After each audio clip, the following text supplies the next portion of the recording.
Hello folks, Dick Fairburn here. Today is Friday, October 13th, Friday the 13th, 2023. Today is the day that Hamas has called for a global jihad to back up their war they've started in Israel. Well, I know a little bit about how this country is prepared for such an attack, and if you're interested in what I know, stick around.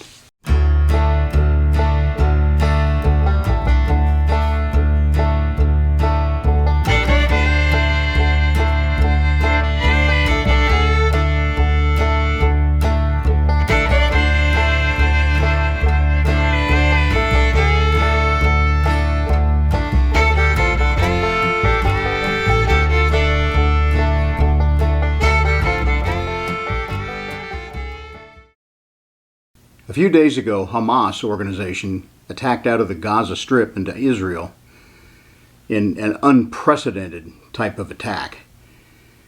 Israel has finally declared war on Hamas, and we will see that play out in the next few days or weeks. Are we seeing the beginning of Armageddon? Is this a revelation type of event? Hamas called for a global jihad to begin today, October 13th. So far, we've yet to see any significant attacks outside of Israel, and that's kind of what I suspected. I mean, if you're going to launch such attacks from sleeper cells, why do it on the day you've warned? Why do it when, the response force is at their highest alert?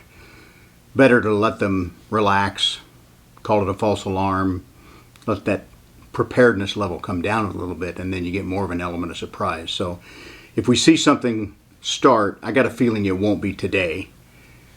And it may not be at all. But you can't proceed thinking that nothing's going to happen. In 2008, a group of Pakistani terrorists attacked Mumbai, India. And if we see a global attack come to the United States here, I suspect they will follow that model. Now in Mumbai, a total of 10 Pakistani attackers tied that city in knots for almost 4 full days before the siege was ended. Over the last few years, we've seen hundreds of people on the terror watch list come through the southern border of the United States. And that's just the ones we know of. How many more are true believers to their faith who want to destroy both Israel and the great Satan, the United States? How many of those people do we not even know of yet? So how many of these sleeper cells could there be in the United States? There could be a lot. Occasionally we'll see the FBI arrest some of the dumb ones who plotted and planned and were found out. But those 10 Pakistanis that went into Mumbai or Bombay, India, they were not morons. They were very highly trained. They were selected down from several hundred original trainees to get the 10 best they had. They did a fairly effective job. The attack commenced there coming in from water, unexpected to get into the ports of Mumbai. And it commenced late in the evening, about 9:30 p.m. local time. Most of the attackers there worked in pairs, so they were 5 small teams. They did hit and run tactics. They'd hit a place, kill some people, get in a taxi, go to another location, and attack again. Generally, once they got to the next location, they would use a hand grenade to destroy that taxi, which just kept more calls going into the Indian equivalent of the 911 system. So they were getting explosions and gunfight attacks all across the area. They really had no idea how to get containment on what was going on. Ultimately, these small buddy teams of 2 terrorists joined together towards the end as a significant response from the Indian military or security forces was formed. These terrorists eventually went to ground in a couple of locations, one being a hotel, and they took as many hostages as possible with them. So they turned these into a hostage standoff kind of incident.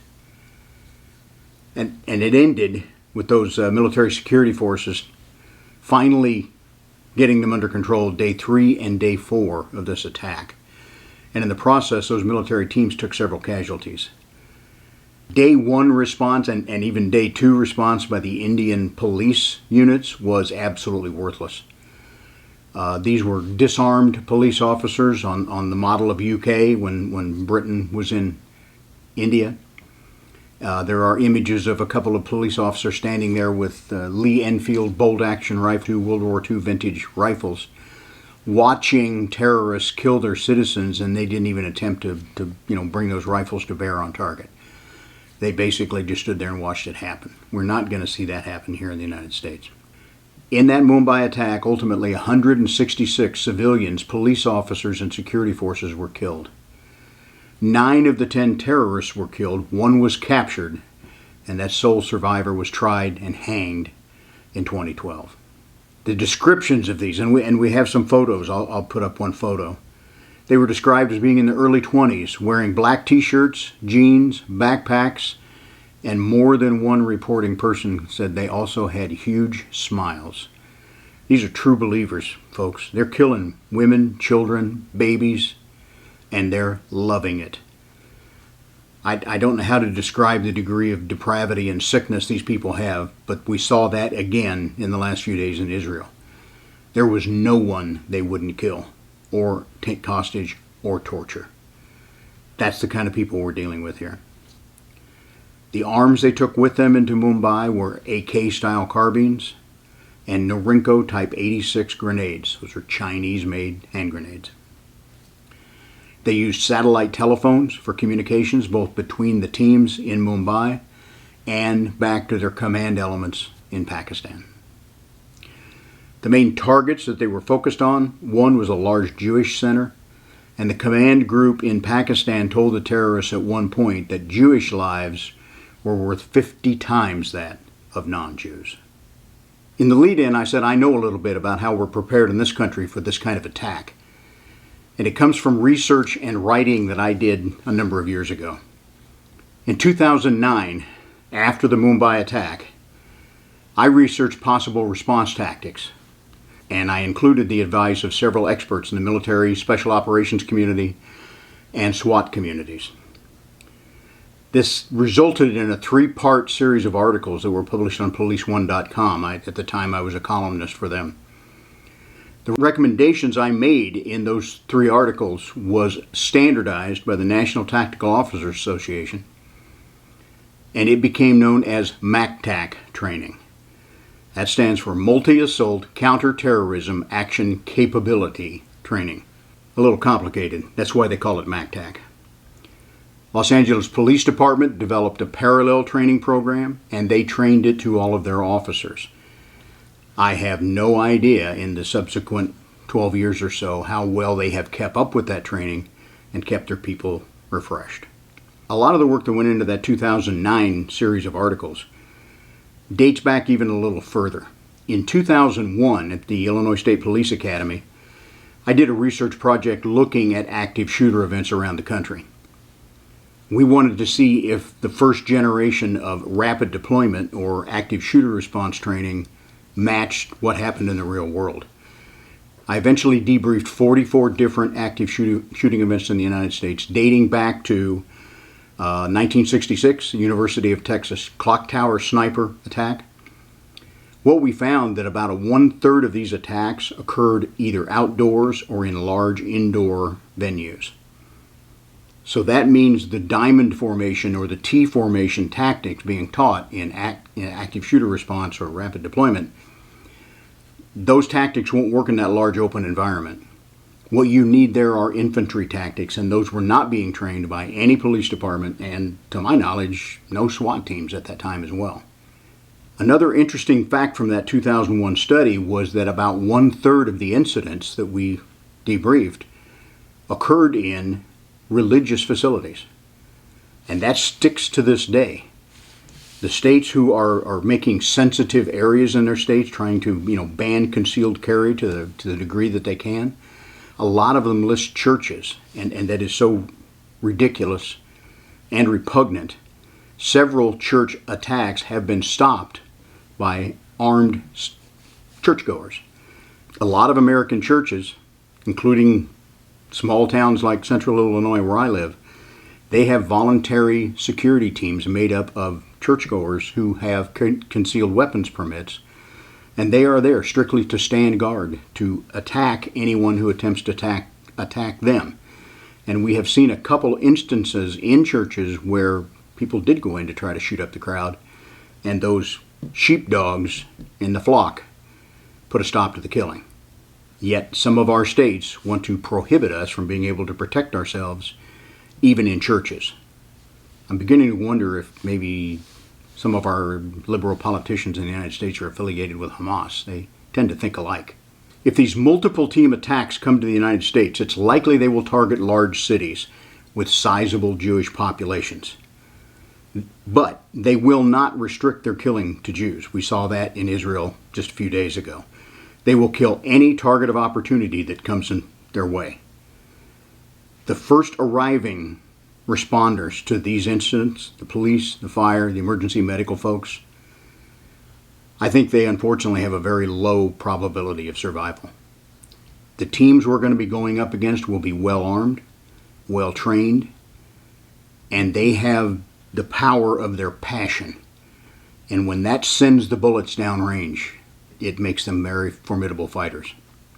So, this happens in, say, Chicago, the biggest city in my state. Who can we expect to respond to a multiple terrorist team attack? Local police SWAT teams? Well, Chicago has SWAT teams. Most of the surrounding suburbs have SWAT teams.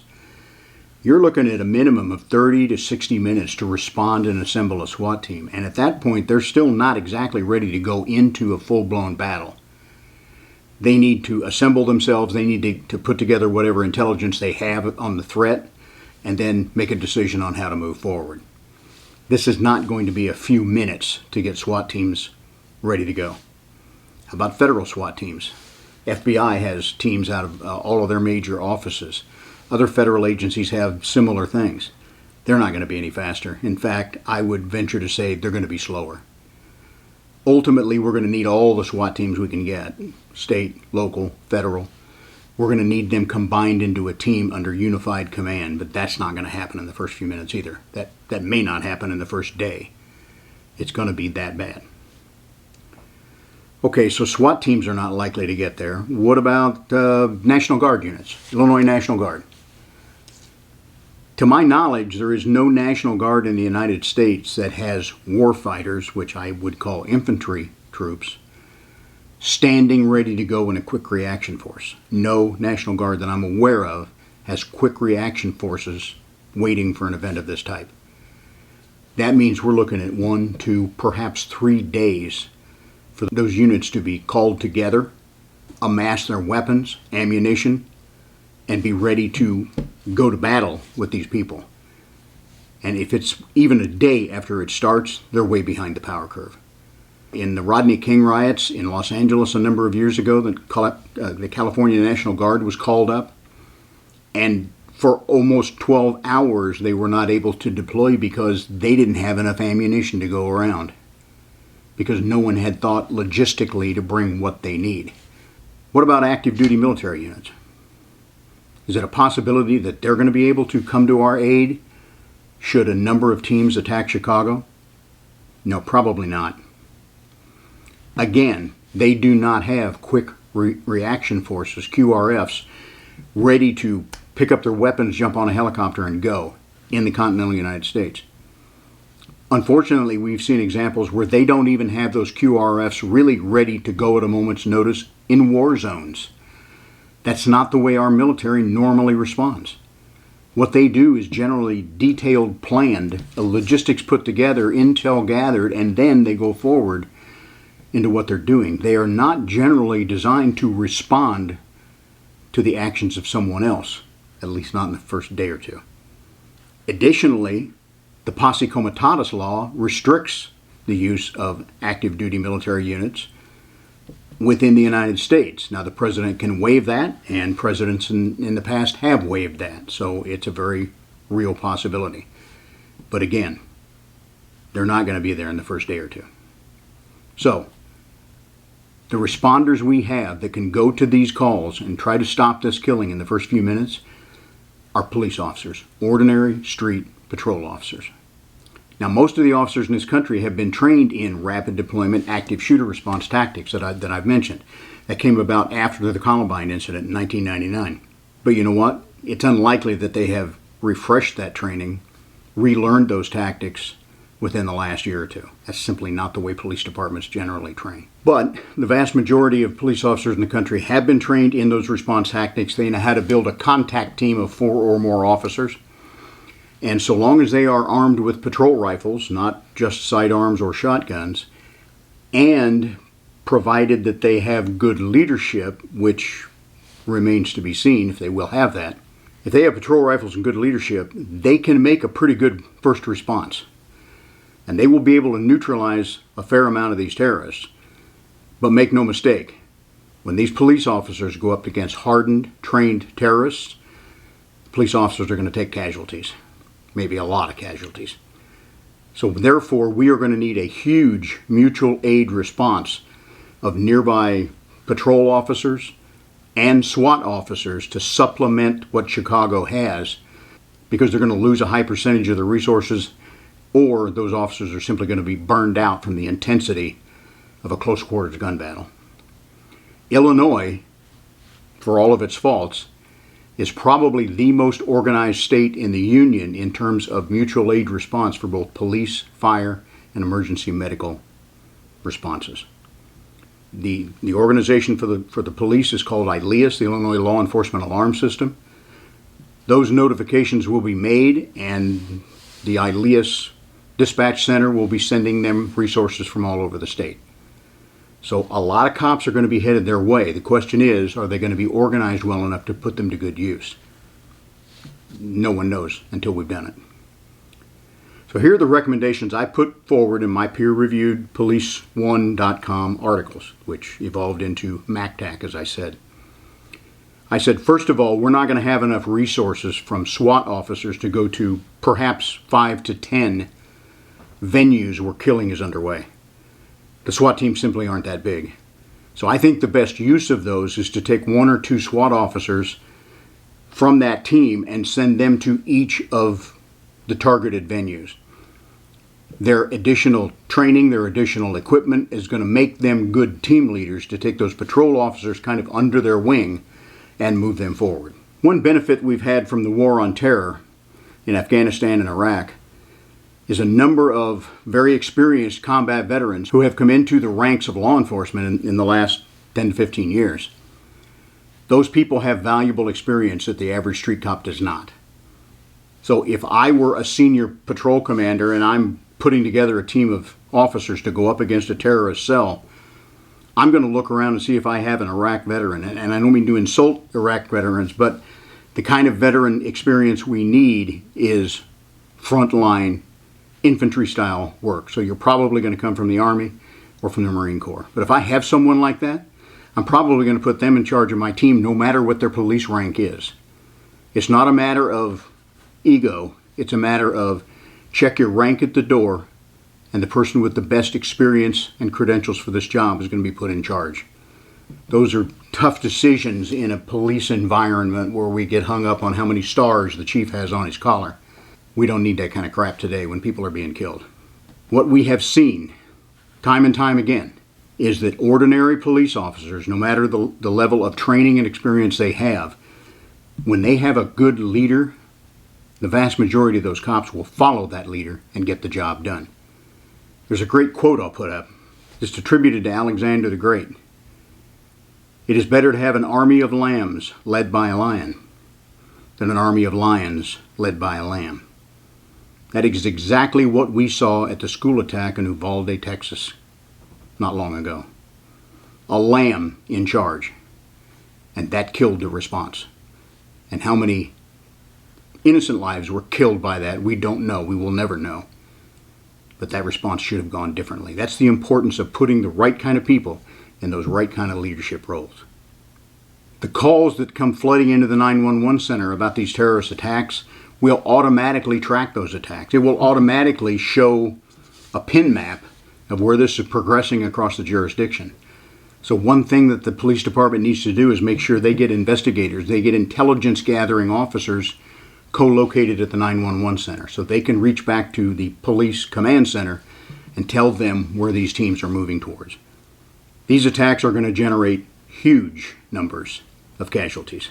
There will be police, civilian, fire, emergency medical, all caught up in this horrible killing. A concept that was trained around the country in conjunction with this MACTAC proposal was called Rescue Task Force Training. It combined police and fire or emergency medical resources to take those first responders into the kill zone and to get treatment to those people much more rapidly.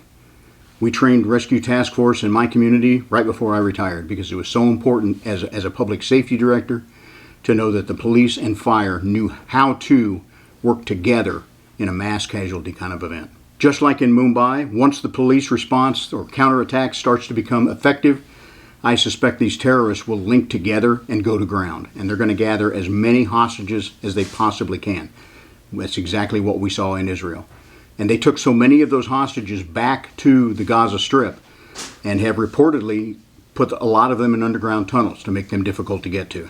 In one respect, I think our American Special Forces teams, the Green Berets, Delta Force, Navy SEALs, I think they are the best in the world to try to do hostage rescue situations. And we may see them involved with Israel to attempt to save those hostages. But when we do, if that comes to fruition and we see U.S. troops in there working with Israel, then the likelihood of attacks here are going to go through the roof. They will not tolerate us being involved, and they're going to try to take this worldwide jihad to wherever they can. So if those terrorists gather up hostages and go to ground, at that point, our teams of patrol officers will have exhausted their capabilities. At that point, all they can do is hold a good perimeter around that hostage situation and wait for the better trained, the better equipped SWAT assets that are going to be pouring into this. And within a day or so, we should have state, local, and federal SWAT assets in Chicago, where I started this scenario. We should have hundreds of those officers there who can coordinate and put together plans to deal with those massive hostage kind of situations. Okay, my videos normally talk about concealed carry, folks, home defense, the kind of weapon training we need for that. So as a legally armed citizen, where do you fit into this scenario? I used Chicago as the model because it's the largest city in my state. But what if we have cities in almost every state under attack at the same time? Now, those huge influxes of resources are going to be limited. They're going to be very thinly spread. Where do you fit into this as a concealed carry holder? If you happen to be close to an attack when it begins, I say get in there and do as much damage to these terrorists as you can. However, adding your body to the pile of victims is not going to make the situation better. So if you can get close enough to fire some rounds, injure or kill some of these attackers, then get out, get the information you have to arriving police officers, and get home to protect your family. As I said, these are probably going to be in major cities with large Jewish populations. Certainly Jewish facilities are going to be the number one point of attack for a lot of these terrorists. That may not bring them to your home, but be there to secure your home and your family. If you happen to live in a neighborhood where you have like-minded neighbors, then perhaps you are going to band together and create an enclave of safety for your immediate neighborhood. Do that as low profile as you can, because if people see a lot of guys running around with guns and magazines, there are going to be calls to 911. There's going to be a lot of confusion going on. You might be called in as a terrorist cell. We don't need you to be attacked by the police if you're simply securing your home, and we don't need the distraction of where they should be sending their resources. Would a team of police officers allow you to assist them in attacking these terrorists? Perhaps you have some military experience. Perhaps you're like me, a retired cop, and you have an AR with a lot of magazines and a protective vest. You could be a real asset to them. In a small community where they know you, that might be viable, but I really kind of doubt these attacks are going to happen in small communities. They're probably going to happen in a large city where they don't know you from anyone. And if you go running to the scene of a terrorist attack with an M4 and a battle belt loaded with magazines, and they don't know who you are, that could turn out very badly for you. So I'm not sure as armed citizens you're going to be able to get into this fight. I think your best choice, my recommendation is get to your home and secure that bunker for you and your family and perhaps your neighbors. Now, I'm not putting this information out to you to recruit citizens for terrorist response. I'm just letting you know that some preparations have been made in some locales.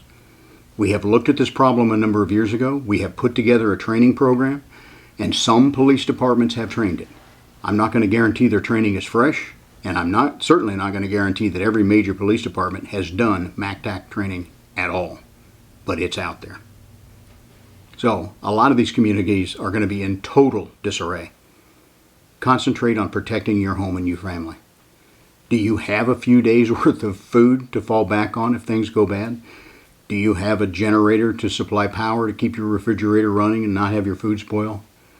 Do you have empty magazines sitting on the shelf? This might be the time to load them. And last, I want to touch on the idea of our governments, especially in Illinois and California, New Jersey, Washington, New York, the list goes on.